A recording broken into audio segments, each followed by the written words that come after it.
Chinese धंधा करता है तो देख के अच्छा नहीं लगता है, इंडियन करता है तो अच्छा लगता है, तो सीधी बात है।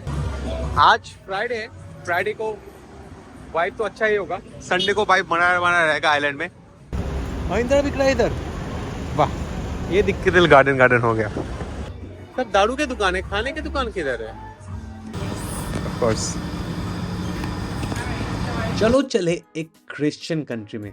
ये क्या बता रहा हूँ, एक्चुअली कैरिबियन के सारे कंट्री क्रिश्चियन कंट्री है, क्योंकि सब यूरोपियन फ्रेश कॉलोनीज जो है, हम लोग है अभी कैरिबियन में एक्सप्लोर कर रहे हैं। कैरिबियन के 8 कंट्रीज कर चुके हैं already, Trinidad and Tobago, Barbados, Saint Vincent. अभी जाने वाले ग्रेनेडा पे, जिसको 50 साल पहले ही इंडिपेंडेंस मिला था, और ये जाना जाते हैं अपने खूबसूरत बीचेस और टूरिज्म के लिए। पिछली वीडियो में हम लोगों ने एक्सप्लोर किया था इसके कुछ बीचेस, और इस वीडियो में देखेंगे इसका interesting capital Saint John's. Let's explore with your explorer Raja. 15 and boarding time.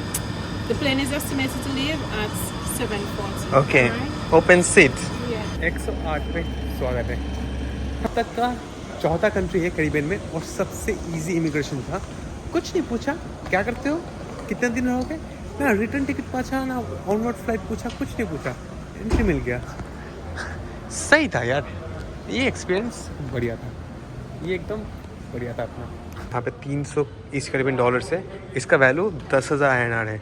अपन इधर रह रहे हैं फ्री में। चलो अभी चलते हैं सेंटर में, कैपिटल में, सेंट जॉर्ज के। सेंट जॉर्ज का कैपिटल मतलब ग्रेनेडा का कैपिटल है सेंट जॉर्ज, और यहाँ से हम लोग वैन ले लेंगे। वही ईस्ट कैरिबियन डॉलर यूज़ होता है, एक ईस्ट कैरिबियन डॉलर है 32 रुपये। ये टैक्सी है या फिर वैन है पता नहीं, ये टैक्सी है। वैन किधर है भाई? सारे वैन 1 नंबर वैन जाती है, कहाँ जाती है पता नहीं। ये भी टैक्सी है। धूप निकली हुई है पर गर्म नहीं लग रहा है, और सूरज चमक रहा है, नीला आसमान है, बहुत सुंदर लग रहा है, बहुत ही ज़्यादा सुंदर। वो फ्लैग है ग्रेनेडा का, कुछ खास नहीं लगा, लाल स्टार। ये लाल का कारण कम्युनिस्ट हिस्ट्री होगा, उससे ज़्यादा कुछ नहीं होने वाला है, क्योंकि कम्युनिस्ट हिस्ट्री जो था वो भी फ्रेश ही है, सब कुछ फ्रेश है इन देशों में।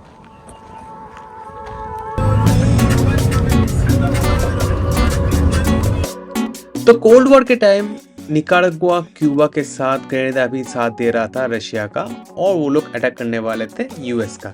ये था इनका हिस्ट्री। पर आज देखो कितना कम्युनिस्ट छोड़ के कैपिटलिस्ट हो चुका है, कितने सारे यॉट से मज़ेदार अमीर देश बन चुका है, जहाँ का मेन इनकम सोर्स टूरिज्म है, प्लस मेडिकल कॉलेज है। अभी हम लोग इससे कैपिटल जा रहे हैं सेंट जॉर्ज, जो कि कैरिबियन का सबसे खूबसूरत कैपिटल भी माना जाता है। तो चलो एक्सप्लोर करें विद योर एक्सप्लोरर राजा। आगे है सेंटर पे, स्वागत है सेंट जॉर्ज पे, जो कि है राजधानी अपने ग्रेनेडा का। ग्रेनेडा का पॉपुलेशन 1,20,000 है, जहाँ पे 82% अफ्रीकन से, 2% अपने इंडियन से, और बाकी कुछ और लोग हैं। यहाँ पे फ्रेंच ने राजत्व किया था। फ्रेंच ने बहुत साल राजत्व करने के बाद ब्रिटिश ने टेक ओवर कर लिया, और क्या फिर ब्रिटिश कॉलोनी बन गया। तो यहाँ पे लोग इंग्लिश क्रियो कहते हैं, और थोड़ा बहुत फ्रेंच क्रियो भी चलता है, पर इनका हिस्ट्री कम्युनिस्ट है, इनका हिस्ट्री अजीब है। 1974 में इनको इंडिपेंडेंस मिला।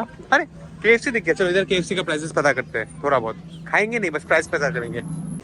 भाई KFC सेंट विंसेंट से थोड़ा महंगा है, हालांकि ये देश सेंट विंसेंट से ज़्यादा अमीर है, और यहाँ पॉपुलेशन भी थोड़ा ज़्यादा है, लाइफ भी ज़्यादा हैपनिंग है, तो उसी वजह से सेफ्टी भी थोड़ा कम होगा। यहाँ पे टूरिज्म बहुत ही ज़्यादा हो जाता है कुछ महीनों में, पर इनका मेन सोर्स ऑफ इनकम बहुत ही इंटरेस्टिंग है, वो बाद में बताऊंगा। फिलहाल कुछ खाना ढूंढते हैं बढ़िया सा। सफ़ेद सैंड बीच है ये, जैसे कि सेंट विंसेंट वोल्केनिक था, ये वोल्केनिक नहीं है, ये क्लियर है। अरे भाई साहब, बोट के सामने इतना साफ पानी, भाई साहब गजब चीज है। काफी ज्यादा टूरिस्टिक और वाइब्रेंट सिटी लग रहा था ये सेंट जॉन्स। लोग बहुत सारे थे, लोग बहुत ही फन थे, और कैमरा देख के कोई कुछ नहीं बोल रहा था, लग रहा था कि अलग ही दुनिया पे हूँ, मजा आ रहा था। आज फ्राइडे है, फ्राइडे को वाइब तो अच्छा ही होगा, संडे को वाइब बना रहेगा आइलैंड में। हम लोग खाना ढूंढना है, बाकी कुछ खाने का बढ़िया अभी ढूंढते हैं, फिर और बहुत कुछ है एक्सप्लोर करने के लिए। वैसे 1-2 दिन में ही काफ़ी है, कर लेंगे। इधर तो सारे बाहर सी है, खाना किधर है? भाई गांजा बेच रहे थे मेरे को, ये तो पीता नहीं। सब दारू की दुकान है, खाने की दुकान किधर है? Tasty lunch. चलो ये पता करते हैं क्या है इनके पास।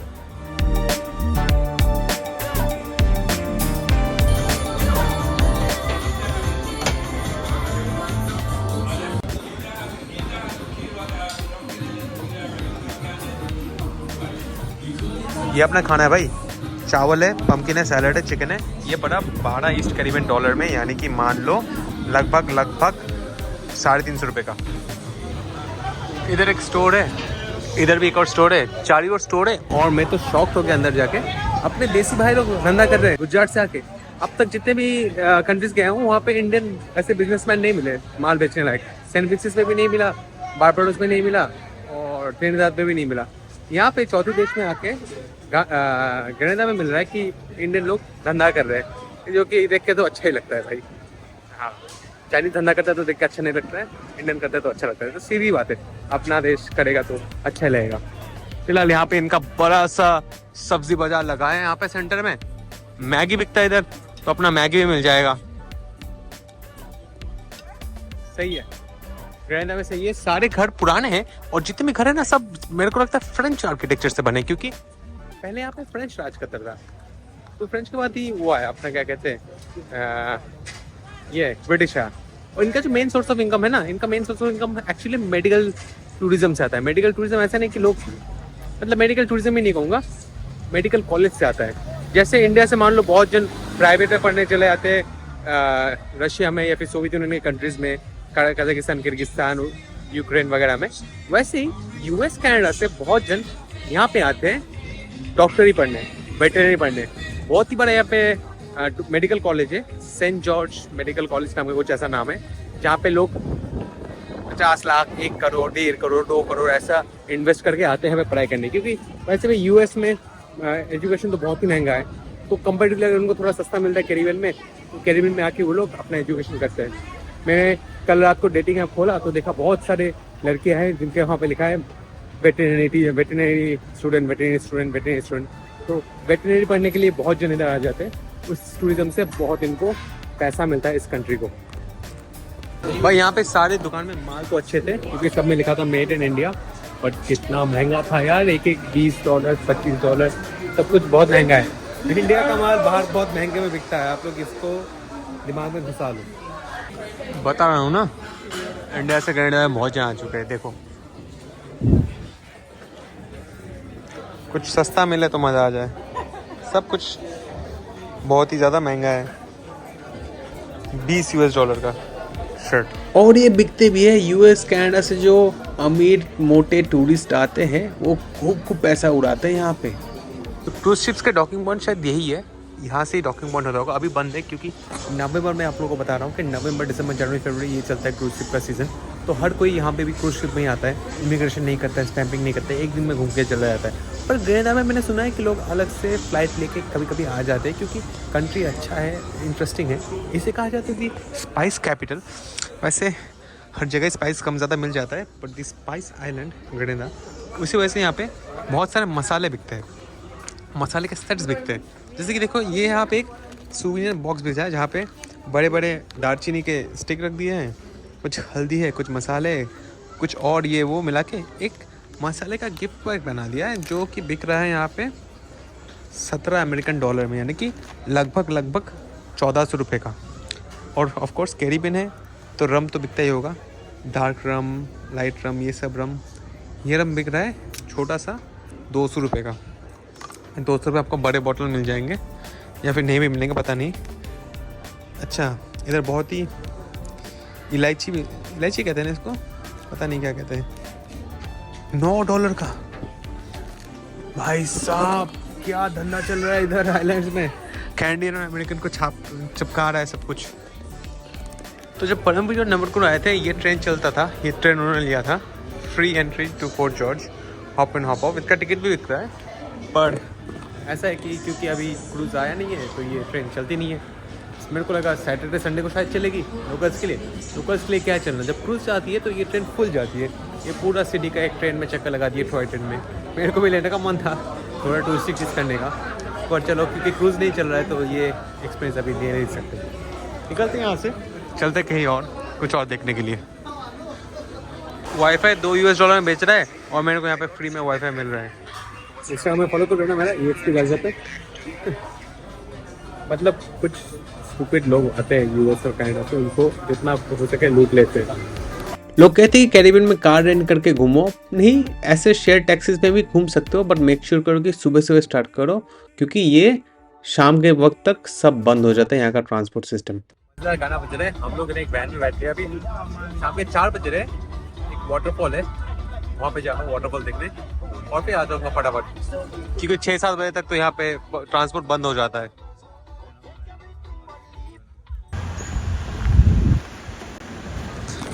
वैन ने उतार दिया अभी हम लोगों को, हम लोग जाएंगे अभी वाटरफॉल देखने। धूप चमका हुआ है, ऑल्दो थोड़ा लेट हो चुका है, 4:30 है। वाटरफॉल का एरिया थोड़ा खाली खाली रहेगा, पर सबने बताया कि सेफ़ है, ये रेस तो पूरा सेफ़ है। अभी जो इंडियन बंदों से मिला हूँ जो गुजरात से यहाँ पे काम करते हैं, उन्होंने बताया इनके पास मिलिट्री नहीं है, कुछ नहीं है, पूरा सेफ देश है, सेफ खेलते रहते हैं।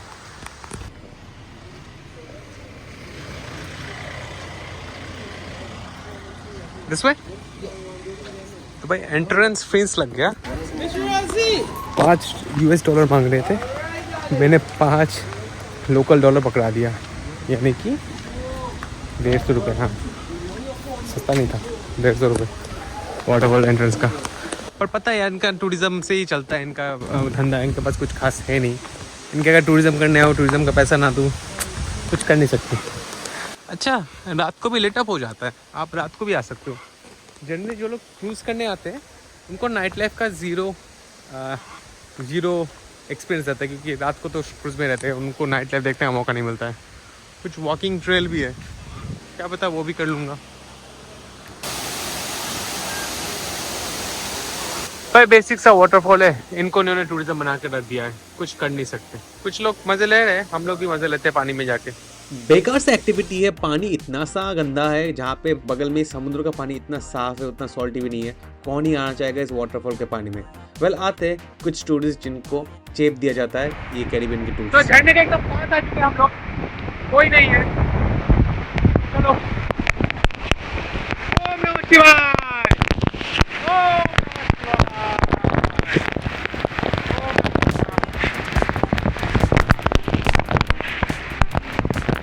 नेट में देखोगे तो GDP पर कैपिटा बहुत ही ज़्यादा है इन कंट्रीज़ का, मतलब हर इंसान का यहाँ पे इनकम बहुत ही ज़्यादा है, पर यहाँ पे भी गरीबी है। ये लोग भी छोटे आइलैंड में रहते हैं, बहुत लोग कभी US नहीं गए, कभी अपने आइलैंड से बाहर नहीं गए। हालांकि फ़्लाइट सस्ती होती है, उनका पासपोर्ट भी बहुत स्ट्रॉन्ग है, पर यहाँ पे भी गरीब लोग रहते हैं जो अपने जोन में रहते हैं, प्योर आइलैंड लाइफ रहता है।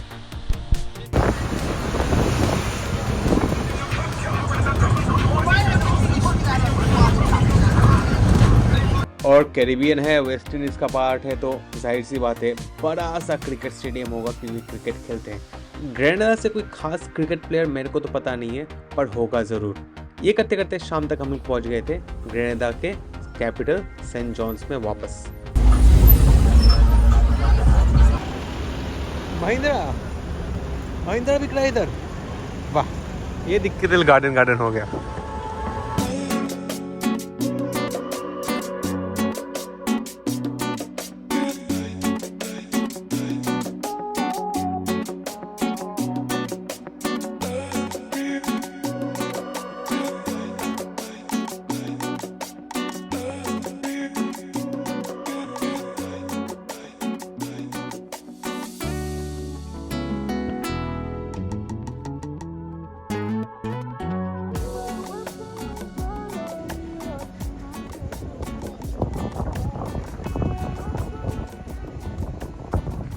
सुंदर सा सनसेट हो गया अपना इधर ग्रेनेडा में। आज आई थिंक डे 5, 6, 7 है अपने कैरिबियन के जर्नी में। सैटरडे को स्टार्ट किया था, आज एक फ्राइडे है, डे 7 है, और पहला प्योर सनसेट दिख गया, सन चला गया, वाह।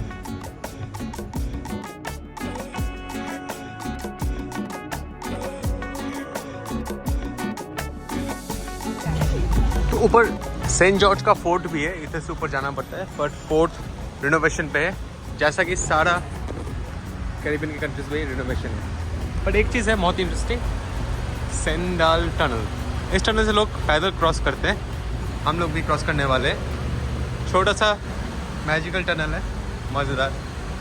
ओ गाड़ी के इंजन से बहुत ही ज़्यादा गर्मी लग रहा है, हवा भी फ्लो हो रहा है, बढ़िया है। ये पुराने कॉलोनियल बिल्डिंग सुंदर लग रहे हैं यार, लग रहा है कि मैं यूरोप पे चल रहा हूँ। और eastern Caribbean central bank, agency office वगैरह वगैरह बहुत कुछ है। रात हो चुकी है और नाइट लाइफ की लाइट्स जल चुकी है। चलो देखते हैं रात में कैसा दिखता है ये शहर। सुंदर लग रहा है कि मैं उधर आ गया हूँ मेडिटेरियन में, क्रोएशिया, इटली या फिर अल्बानिया के साइड में जैसा था वैसा लग रहा है। एकदम क्लियर पानी, yachts, clear sky, castle type की बिल्डिंग्स, पूरा यूरोपियन वाइब आ रहा है यहाँ पे।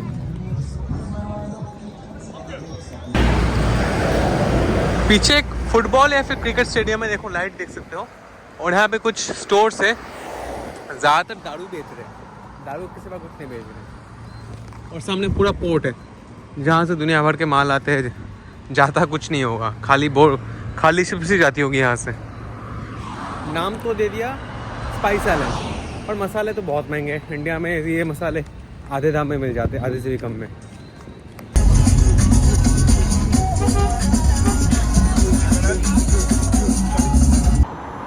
What a beautiful moon, चाँद सुंदर लग रहा है। हम लोग होटल पे वापस आ गए, 7:30 बज गए। चलो, गुड मॉर्निंग फ्रॉम ग्रेनाडा में स्वागत है। सुबह के 5:50 बज रहे हैं और मेरी फ्लाइट है 6 बजे। मतलब मेरे को फ्लाइट छोड़ने में कितना टाइम बच गया? मेरी फ्लाइट छोड़ने में 1 घंटा 10 मिनट बाकी है। अभी मैं अपने होटल के रूम पे हूँ जहाँ पे मैं कोलैबोरेशन करके रुका। उनको मैंने वीडियो डाल दिया, वो लोग खुश हो गए। और अभी वक्त है होटल छोड़ के जाने का, सब कुछ ले लिया है। एयरपोर्ट से सिर्फ 10 मिनट दूर है हम लोग, तो चलो पैदल मारते हैं, बस बारिश ना हो जाए। चलो भाई, चाँद तारे सब कुछ दिख रहे हैं, बस नहीं दिख रहे हैं रास्ते में इंसान। कोई बात नहीं, चलो चलो एयरपोर्ट पे।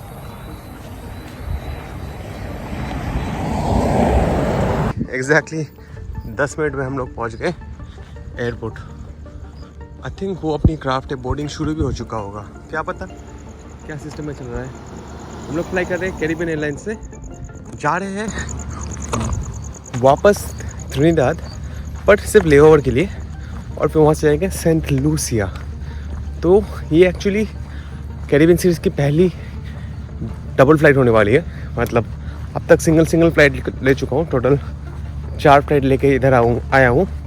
अभी 2 और फ्लाइट लूँगा to go to country 5th of Caribbean, और कंट्री नंबर 109 सेंट लूसिया। अभी भी चेक इन काउंटर पर बहुत सारे लोग हैं। मेरे को बोर्डिंग पास मिल गया। ये पूरे कैरिबियन सीरीज़ में मेरे पास फॉरवर्ड फ्लाइट्स थे। फॉरवर्ड फ्लाइट माने सामने जाने के, नेक्स्ट कंट्री के। बस इस बार मेरे पास फॉरवर्ड फ्लाइट नहीं था, क्योंकि मैं सेंट लूसिया से जो अगली कंट्री जाऊँगा वो मैं बाई बोट या फिर फेरी जाऊँगा। तो जनरली बोट में फेरी की टिकट मैं ऑनलाइन काट सकता था। तो यहाँ पे चेक इन काउंटर पे पूछा फेरी टिकट कहाँ है, फेरी टिकट किधर है। मैंने बोला भाई फेरी टिकट मैं काउंटर से काटूँगा। फिर बोला कुछ तो चाहिए। मैंने फिर डोमिनिका, जो कि मेरी अगली कंट्री होने वाली, वहाँ से आगे जाने वाली फ्लाइट टिकट दिखा दी। तो मान ही गए। अगर टाइम नहीं रहता ना, अगर फ्लाइट में अभी भी 2-3 घंटे रहते तो बकवास करते हैं। अभी देखा कि टाइम नहीं है, सुबह माथा पीटी करने की ज़रूरत नहीं है, तो उन्होंने मेरे को बोर्डिंग पास दे दिया। मेरे को याद है विष्णु आया था इस एरिया में ट्रैवल करने में, उसको एक आधी बार बोर्ड करने नहीं दिया क्योंकि उसका ऑनवर्ड टिकट नहीं था। तो आप लोग रिस्क मत लेना। चलो सिक्योरिटी करते हैं, चलो फ्लाइट बोर्ड करते हैं। सूरज से उठा नहीं है पर कोई बात नहीं, अपनी फिर फ्लाइट बोर्ड करते हैं और ग्रेनाडा की कहानी यही पे खत्म करते हैं।